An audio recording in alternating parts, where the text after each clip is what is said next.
Bessie Coleman, Daring to Fly. Written by Sally M. Walker. Illustrated by Janice Lee Porter. Ready to Fly, Waxahachie, Texas, 1902. Bessie Coleman's fingers bled. Her back hurt. Picking cotton was tough work for a 10-year-old. Bessie stared at the next picker's sack. It dragged on the ground as he pulled it along. It looked like a good place to rest. Stealing a ride on a cotton sack was just the kind of daring thing that Bessie Coleman would do. Plop! Down she went. Bessie hated picking cotton, but she didn't have much choice. The Colemans were poor. Mama needed all the money that Bessie could earn. The only good part of the day was the end. Then Bessie got to do math, which she loved. She added up how much cotton her family had picked. The Colemans got paid by the pound. If the white man who paid them tried to cheat, Bessie wasn't afraid to set him straight. She was that daring. When the cotton season ended, Bessie was glad to get back to school. She went to a one-room school for African American children. In 1902, white children and black children couldn't go to the same schools. Most schools for black children had little money. Bessie's school had few books. Sometimes the teacher ran out of paper and pencils. Still, Bessie worked hard. She planned to do more with her life than pick cotton. The more she learned, the better her chances would be. Bessie didn't work all the time. When the library wagon came around, Mama rented books for her to read. At night, Bessie read out loud. She loved the story of Harriet Tubman. Now there was a daring black woman. She had led hundreds of slaves to freedom. Harriet Tubman had certainly done important things with her life. As she read, Bessie made up her mind. Someday she would do something important too. In 1910, Bessie was 18 years old.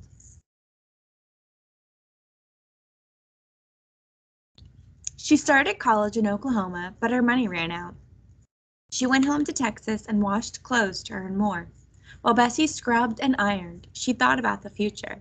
If she wanted to amount to something, she would have to leave Waxahachie. She decided to go live with her brothers in Chicago. Surely such a big city would offer a chance for a new life. Dreaming of Flight, Chicago, 1919. Bessie was hoppin' mad. Her brother John was teasing her at the barber shop where she worked. John had fought in France during World War I. The women there were better than Chicago's black women, he joked. Some French women even flew airplanes. Who could imagine a black woman flying an airplane? Bessie knew that she could do whatever she set her mind to. Soaring high above the ground sounded daring and important. Just right for Bessie Coleman. She decided then and there that she would prove John wrong.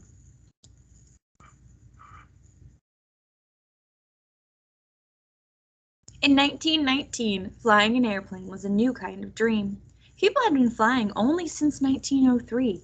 Airplanes weren't used much for travel. In many places, they were so rare that people ran outside to watch if one flew overhead. Hardly any airplane pilots were women, and none of the women pilots were black. Bessie wished she could ask a black pilot to teach her to fly, but no black pilots lived near Chicago. She went from airfield to airfield, asking white pilots to teach her. Every single one said no. Some refused because she was black, others refused because she was a woman. Bessie didn't give up. She asked Robert Abbott for help. He was one of her customers at the barber shop. Robert was smart and wealthy. He ran his own newspaper, the Chicago Defender. Go to France, Robert told Bessie. In France, white people treated black people as equals. She could find a teacher there.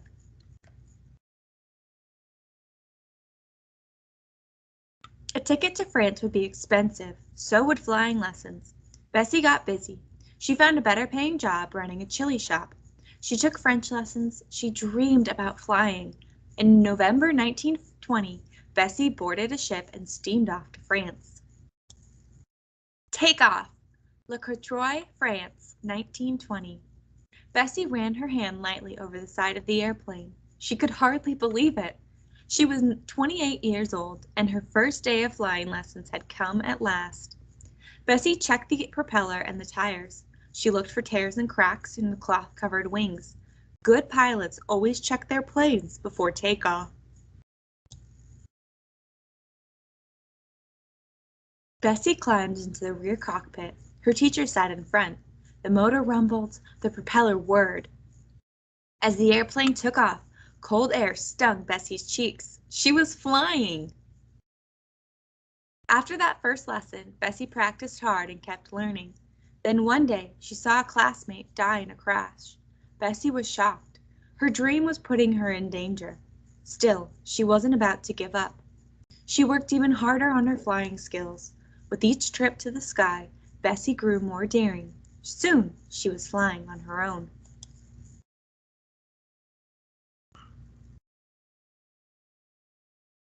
Seven months of hard work paid off. In June 1921, Bessie earned a pilot's license. Now she could fly anywhere in the world. She was the first African American woman to get a pilot's license. Her brother John had been wrong after all, and Bessie had made something of herself at last. It was time to go home and show the world what Bessie Coleman could do. Watch Me Fly, Long Island, New York, September 1922. Bessie gave her boots one last polish. A band started to play. The jazzy music matched her mood. For the first time, she was going to fly in front of an American crowd. More than 1,000 people had paid to see her take to the sky. Bessie climbed into the cockpit and pulled her goggles over her eyes. A co-pilot climbed in back. The mechanic started the engine. The crowd stared as the plane rolled across the field and left the ground. In the 1920s, airplanes often crashed. Everyone knew that even flyers with experience sometimes crashed. Would this black woman pilot be safe? Bessie soared high above the crowd. She glided through the air and landed easily. A perfect flight.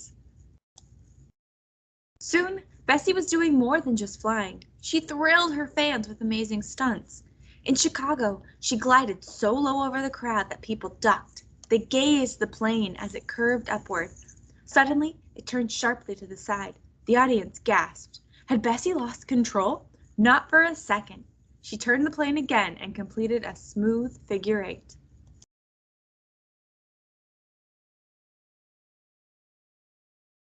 Bessie's dives and rolls scared some people. She was risking her life with those daring stunts, they said. But Bessie saw herself as a flying actress. Her job was to show people a good time. She had another reason to take chances. She needed to earn money. Bessie wanted to open a flying school. She would need planes and a place to keep them. Those things would be expensive. Flying for crowds was the best way to pay for them. Bessie hoped that her school would help other Black people make their dreams of flight come true. She worked hard to earn the money to open it. To win more fans, Bessie gave talks at churches and theaters. She talked to newspaper reporters too. Sometimes she stretched the truth about her career as a pilot. She told one reporter that she had flown in 6 countries in Europe, but there was nothing fake about Bessie's flying. It was magnificent. In 1923, Bessie went to California, full of plans for her flight school. She bought her first airplane. It was a small, used plane called the Curtiss Jenny. Then she set up an air show. As she always did, Bessie checked her plane before taking off. Everything looked fine. She flew the Jenny 300 feet into the air. Suddenly, the motor stalled. The plane nosedived toward the ground. This dive was no stunt. The Jenny crashed with Bessie inside. Rescuers rushed Bessie to the hospital. She had broken a leg and several ribs. Cuts covered her face and hands, but she was alive. Bessie spent almost 3 months in bed. She was bruised and in pain. Her leg itched inside the cast. Worst of all, her plane had been completely destroyed. But Bessie wouldn't give up. She sent her fans a message from the hospital. As soon as I can walk, I'm going to fly. Bessie kept her word. That September, she went to Columbus, Ohio. She borrowed a plane and set up another show. If Bessie was nervous about flying again, she didn't show it. 10,000 fans were thrilled to see her soar into the sky. This time, not a thing went wrong. Bessie looked forward to the future. She was ready to fly in more shows. Maybe she would try parachuting or a few other fancy tricks. One way or another, she would keep working to open her flight school, and she would help keep the dream of flight alive for women and men of all races.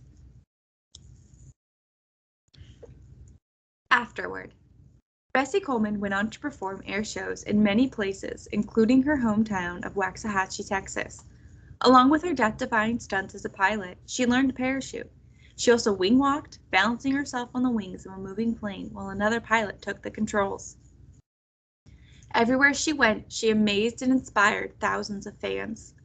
Sadly, Bessie did not live to see all her dreams come true. In 1926, a terrible accident ended her life. Bessie was preparing to do a parachute jump from a Jenny in Florida. A wrench fell into the plane's control gears and jammed them. The pilot lost control. From her seat in the rear cockpit, Bessie could do nothing to help. The plane crashed. Both Bessie and the pilot died. Although she died before she could open her flight school, the daring young cotton picker from Texas did indeed do something important with her life. In spite of unfair treatment, she became the first African American woman to earn a pilot's license. Her skill inspired many fans to become pilots themselves, and her determination and courage inspired people of all races to aim high to achieve their goals.